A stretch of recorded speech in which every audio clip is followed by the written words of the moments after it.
foundered.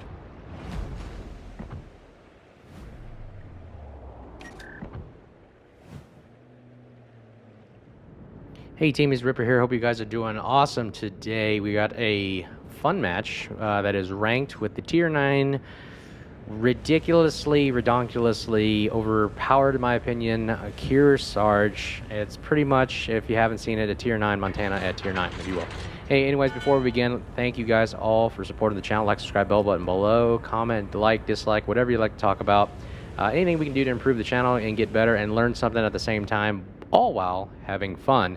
And we appreciate all the support on our way to 600 subscribers, and we're getting there pretty quickly. So what is the Kearsarge? The Kearsarge, like I talked about, tier 9 Montana-like hull, guns, everything. If you don't know what Montana is, man, go look at some videos. But Montana is a tier 10 ship that looks like this, but with 12 guns, 406 millimeters.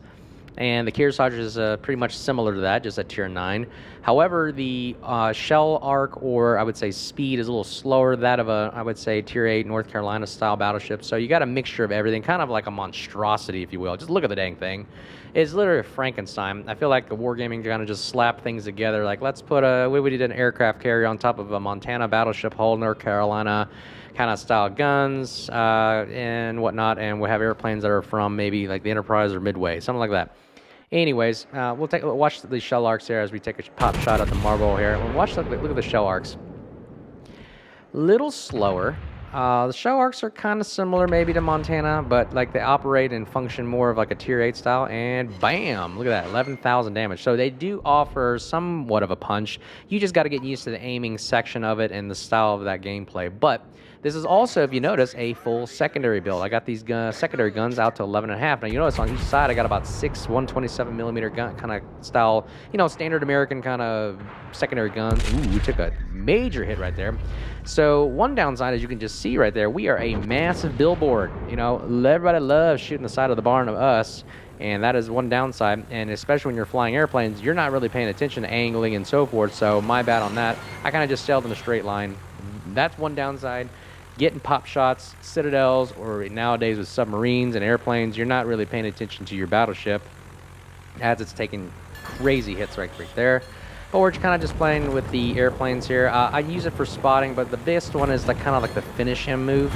I kind of wanted to see if I could start a fire on the marble and have him run away. So we just take a quick shot there. AA's shredding us right now. We lost 3 planes. And let's see if we lose another one before he gets the shot off. Bam. 2,000? Okay, 2 penetrations, not bad. Those are Tiny Tim rockets, by the way. They do really good fires and pen very good armor as well. So as we turn away here, again, style of gameplay here is we're not going to rush in. We got secondaries, I get it, but we're going to kind of play passive, see where they're going to be at first. Let our DD do some spotting and do some torping while we maintain a little safe distance right now before, kind of like thin out the herd before we go in and actually start brawling. Again, that is the gameplay style that I appreciate, as well as I think a lot of people should learn from that you don't need to necessarily go in real fast and die. I mean, you are worthless if you're dead, right? So let's try to see if we can stay alive and cover our teammates. Again, I'm going to start going videos where I'm actually applauding team play and game teamwork, if you will, where you're actually working together as intended to satisfy an objective or an outcome. And I think that's very important, as opposed to people think this is kind of like Call of Duty style, where you just kind of go in yourself, cook a grenade, and go in trying to knife everybody. No, that's not the way this game, I believe, is supposed to be designed to play. I feel like it's designed to play that where you're using each of your ship's attributes to achieve an outcome together. Venom, Torps, Akazuki, great job there. They're down a destroyer, which is always a good thing. Well, we're down on as well. Take a quick pop shot up there and see if we can get something out of it. Since we can't see anybody, ooh, nice damage right there on the Alaska. Since we can't really shoot anybody or see anybody right now, why not use the planes to spot for our team as well? Again, see, using our assets to help out our team, to spot, to provide, you know, not only spotting, but also maybe shooting a cruiser and taking him out early gives a very good advantage to your teammates as well. Now we're spotting their team. Now they're pushing down the good old 5-6 line. And as well, they got their black destroyer popping out as well. And if we could remove him, it'd be great. Black is a destroyer, which is deadly. Smoke and radar combination, very, very overpowered right there, as we can see it. We're seeing the Alaska right here. See if we can get a fire started on him. So we're going to go ahead and keep the rest of the team spotted all while. See if we can get a nice shot. And he's not moving either. He's kind of sitting still. Let's see how these Tiny Tim rockets work on some cruisers. Getting a little display here for that. Bam! 9,000 damage with a fire. That is pretty radical right there. The Alaska is now within our secondary range, so it's actually, forgive me, it's actually 10.5 range for secondaries, which is not bad. It's better than what it was before. If you don't build for it, it go up to only maybe like 7.5 or 8. But you know what? Getting it out there as best you can to get them firing is what my goal is always to have all my guns firing at maximum performance as possible. And boom, we get a Citadel, 21,000 damage on a Musashi, ladies and gentlemen. That is some intense, sick guns on a Tier 9 Montana kind of style game, or I'm sorry, battleship, Kearsarge that is. And we are on fire as well. Elect not to put that out. Not bad. We can burn for about 30 seconds. That's not too bad. We're going to go ahead and turn away and angle from the Musashi, which has the biggest guns at Tier 9, I would say. They're kind of like Yamato-style guns, which can pretty much pin almost everywhere on my ship. Watch this. Owie, right through. Ooh, 7,000. Again, did I tell you this thing is squishy? It is a big hunka-chunka metal floating barge out there with airplanes on it, and not the greatest thing that we have in floating around, but we do provide a good target billboard practice for them to distract them from our team. Again, gameplay style teamwork here. So we're going to see if we can continue to provide fire support as well as something to shoot at. See, they're still shooting at us, setting us on fire and everything and whatnot. We're still getting spotted, so they elect to shoot us, not our team. Hopefully our team gets a hint and starts shooting at some of these broadside ships here. We're going to go ahead and turn back towards the middle and see if we can get some more good angling, and maybe we can get some shots on the Musashi, which has got that Yamato-style hull, which we know right below the gun turrets of 1 and 2 that there is a nice juicy Citadel area there that we can help and take out some damage. The Palmer looks like he's trying to charge in by himself, going solo here, so let's go ahead and take a pop shot and see if we can get a nice Citadel shot on him. Gun turrets are a little slow on the Kearsarge. Maneuverability is okay. However, as you can see right here, the gun turrets move at the speed of smell, but we can take a nice shot. And remember, there are 12 guns, which is something I like. Those are kind of rare in Tier 9, but hey, it's good to have it. And bam, 6,900 damage. And we're going to see if we can start a fire with these planes while we're reloading our main guns. Musashi is taking some hits, so we're not too worried about him. He's kind of out of range from us, but the best guy we can remove from the battlefield one at a time, again, teamwork is focus fire, remove teams, enemy teams one at a time, and he goes down. Way to go, Benham, right there. And then we switch targets and see if we can start a fire on the Marlboro. Again, you see how ridiculously overpowered this thing is. A battleship with aircraft carrier style aircraft gives you something to shoot at while you're waiting. And kablammy, later to 7,200 damage and a fire.